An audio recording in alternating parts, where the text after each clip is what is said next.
Welcome to another deep dive, and today we're tackling the book of Habakkuk. Habakkuk, huh? Sounds like a mouthful. Well, it might be a lesser-known book in the Bible, but it packs a punch. So, lay it on me. What's this Habakkuk all about? In a nutshell, it's about a prophet wrestling with some pretty tough questions. Like, why does God allow suffering? Why do bad things happen to good people? You know, the questions we all ask at some point. The age-old problem of evil. Exactly. And Habakkuk doesn't hold back. He's honest with God about his doubts, his anger, his confusion. So it's kind of like a therapy session with God. You could say that. But to understand his struggles, we need to set the stage. Okay, hit me with the historical context. Picture this. Habakkuk's living in Judah, a small kingdom constantly under threat. And during his time, a new power is rising in the east, like Chaldean Empire. Okay, and I'm guessing these Chaldeans weren't exactly known for their peaceful diplomacy. Let's just say they were a force to be reckoned with.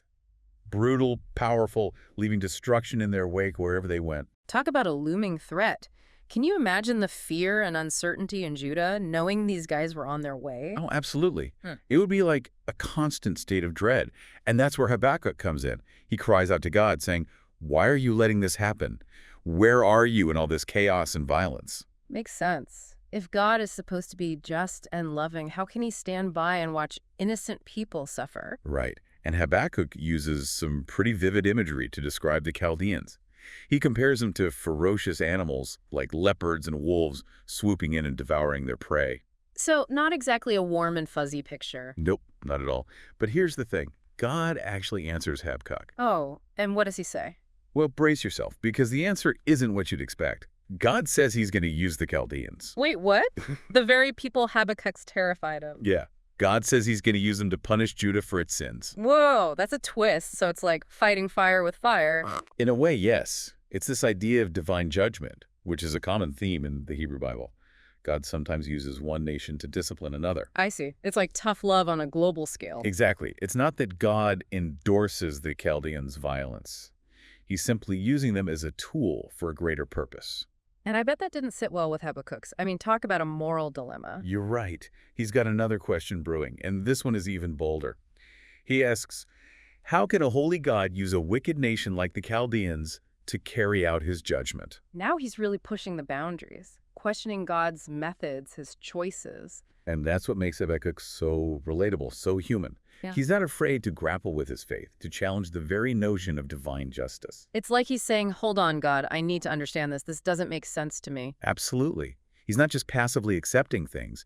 He's actively engaging with God, demanding answers, searching for truth. And that's something we can all learn from. We don't have to just blindly accept things. It's okay to question, to doubt, to wrestle with our beliefs. In fact, I think it's essential for spiritual growth. I totally agree. It's in those moments of questioning, those uncomfortable spaces, that our faith is truly tested and refined. And as we'll see in the next part of our deep dive, God welcomes those questions. He doesn't shy away from Habakkuk's challenges. In fact, he responds in a way that's both profound and unexpected.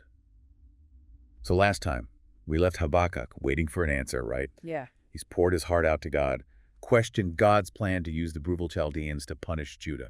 And it's in chapter 2 that God responds. But it's not a straightforward answer. Not like, here you go, Habakkuk, mystery solved. Not quite. Instead, God gives him a vision, a glimpse into the future. And he doesn't just tell him about it. He tells him to write it down. What? Exactly. Write it down. Back then, you didn't just write things down for fun. It meant it was important. Something worth preserving. So like God saying, pay attention, Habakkuk, this is for keeps. Yeah, it's like a divine memo. And the core of this vision, the righteous shall live by his faith. Boom. Mic drop. Okay, but live by faith, that phrase. Mm-hmm. It's kind of everywhere, you know? What does it actually mean, like practically? Well, it's not about blind faith, never asking questions. It's more like trusting God's plan, even when we don't get it, especially when things are rough. So even when it looks like the bad guys are winning, like with the Chaldeans about to stomp all over Judah. Yep. It's about holding on to hope, believing God's working things out, even if we can't see it yet. So Habakkuk's told to have faith while his world's about to crumble. That's a tough ask. It is, but the vision doesn't stop there. There are also warnings against greed, violence, idolatry, all those things the Chaldeans were into. And stuff we still struggle with today, right? Big time. And the way Habakkuk describes it, it's vivid.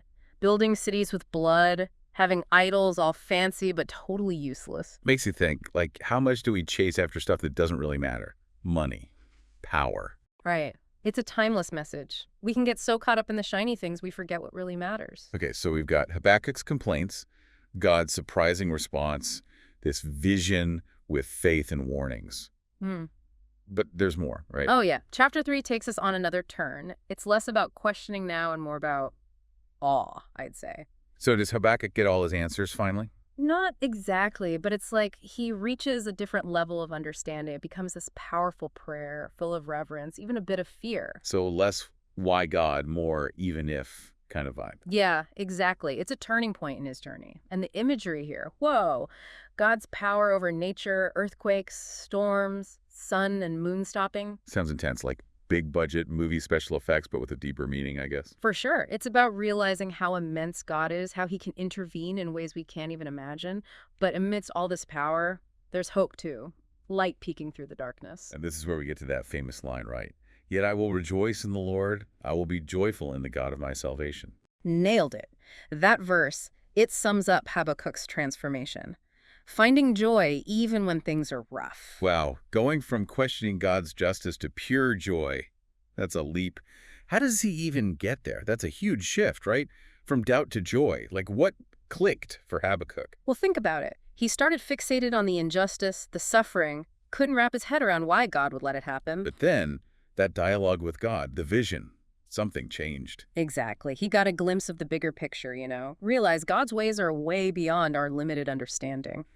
So, not about having all the answers, but trusting there as a plan, even if it's messy. Right. It's like saying, okay, I don't get it all, but I trust you do, God, and I'll choose to find joy in that. Faith over fear, even when things look bleak. Exactly. And Habakkuk spells it out. He says, even if the fig trees don't blossom, no grapes on the vines, no olives, no food in the fields, no sheep, no cattle. Whoa, painting a pretty bleak picture there. He's saying, even if everything falls apart around me, yet I will rejoice in the Lord. I will take joy in the God of my salvation. Powerful stuff.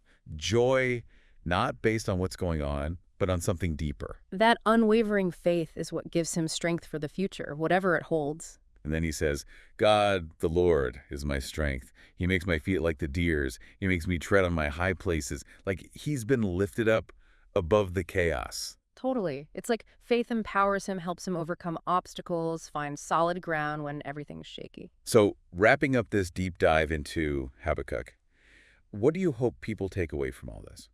Well, it's a timeless guide for when we face doubts. It's okay to question, wrestle with God, pour out our frustrations. Not just blind acceptance. Right. But through those struggles, we can actually reach a stronger faith, one that's been tested, refined by fire. Not about easy answers, but about trusting something bigger than ourselves and finding joy even when things are tough. Couldn't have said it better myself. Thanks for joining us on this deep dive.